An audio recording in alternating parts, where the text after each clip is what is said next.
You and your mental well-being matters this Christmas. Now, as a quick reminder, on the 3rd of December 2021 on my radio show Mindset Matters, which you can catch up on anchor.fm/Zinat-Narani MSM, I shared some real quick tips and insights on managing your mental health during the festive seasons.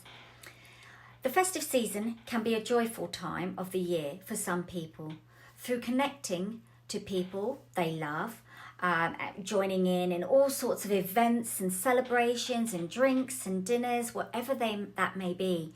However, this time can be very, very challenging and a difficult time for others through feelings of overcommitting, obligations, having to make those social plans, disruptions to routines they may have, and even more so, loneliness and isolation.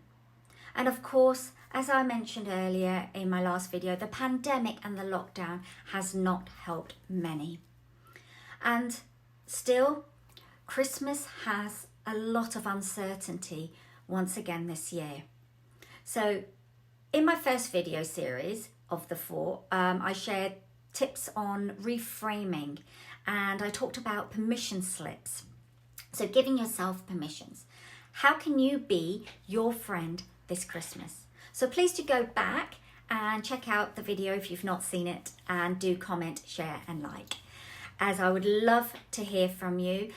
Also, I would love to hear your tips and tools and strategies on how you manage your mental well-being during Christmas time, the festive seasons. Also in supporting people that you may know within your circle that are struggling with mental health. Okay, looking after your mental health this Christmas. Tip 2, so my second video. But again, before I dive into this, I want to bring about awareness by please follow the latest pandemic guidance on what is allowed in your local area, how to keep yourself and others safe, and what rules are in place this Christmas, especially when you go about trying these tips. Okay, let's dive into number 2. Tip 2 is all about boundaries. What is on your schedule and agenda this Christmas? Getting anxious about spending time with your extended family over the holidays, perhaps? Me too. Rum and eggnog, infused political debates, passive-aggressive gifts for the children, for the uncles, aunts, backhanded comments about parenting, growing up, job situation. Oh my goodness, all of this can dampen the festive mood. Family gatherings can be physically and emotionally exhausting for a number of reasons. Yet we agree to so many of them, year after year after year. The calendar gets even fuller when you throw a partner and your children into this whole mix. The juggling the demands and the traditions of multiple families can be tough, even leaving a little room to create customs of your own. So, give yourself an early Christmas present by starting to set some boundaries before it all begins. Here's some tips that you can put into place to help you with setting boundaries and having that agenda and schedule. Have clear boundaries with people, parents, in-laws, etc. There is nothing more important than letting people know about your boundaries. Do not be afraid to let people know. If they truly care, they will accept. Boundaries is one of the key things to bear in mind when you especially suffer from mental health issues. You have to self-care. Number 2, balance your sense of social obligations against your need for self-care. With some families, the holidays can be an advent calendar of events with something popping up every single day. Instead of half-heartedly making an appearance at a few gatherings, commit to one event and bring your A game and your best baking to the party. Or just simply take this time for yourself to recuperate and heal.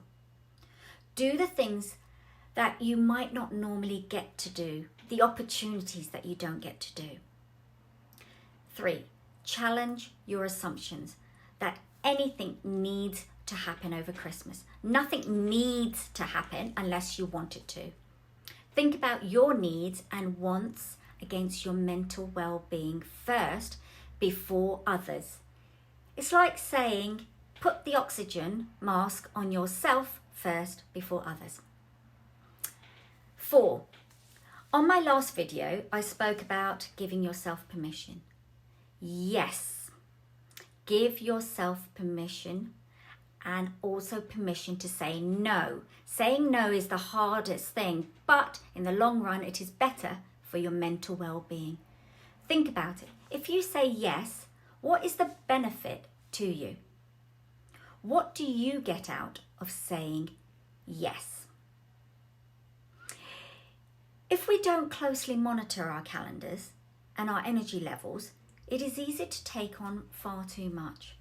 Even if you enjoy most of the activities, you probably can't do them all, and you can't be in multiple places all at the same time and still take good care of yourself, physical and emotional health. Now the tricky thing is figuring out what's too much for you, which is what you need to reflect on.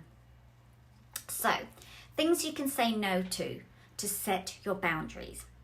Overcommitting, trying to create that perfect holiday, overspending, things that don't fill me with joy, self-criticism, worrying about everyone else's opinion. So please try to remember that we all have finite amount of time. So when you say yes to one thing, you are saying no to something else. And often what you're giving up on is sleep, your exercise, and other things that restore your energy. So this year, I'm planning time for my self-care and rest without feeling guilty. Next, think about what your agenda for looking after your well-being this Christmas is and prioritize it. This tip fits well into the previous tips of saying no and not overcommitting to the detriment of your mental well-being, physical and emotional. Now again, this feeds well into all the other tips. Let family and friends know that you will need time out. Time out for quiet and calmness. When you choose to celebrate or not to choose to celebrate, the holidays should be on your own terms. Some people may be upset, absolutely, or may simply not understand your choices. That doesn't mean that your choices are wrong. We all need to do what's right for us.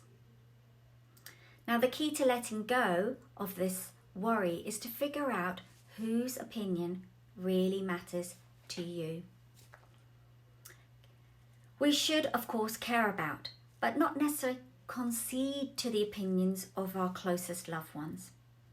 The problem is that we often go through life caring equally about what everyone else thinks of us, when I'm clear that certain people's opinions matter very little. I'm free to be myself. I can stay home for Christmas, for New Year's Eve, without going to the party, without feeling guilt and shame.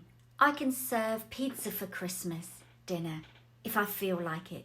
I can scroll through my social media and generally enjoy other people's holiday photos without comparison or resentment. Setting up your own boundaries or limits can help you have a happier holiday season too. And these changes do not have to be all or nothing.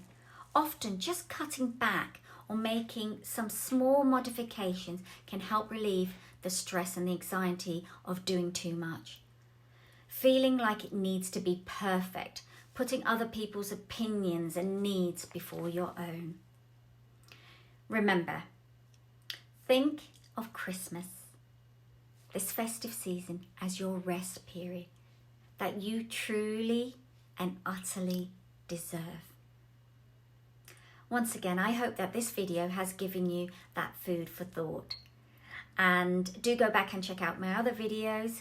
But before that, all I ask is for you to take action intentionally and consistently. Do share your thoughts about this video and how you get on. And tune in for my next 3 videos on actions.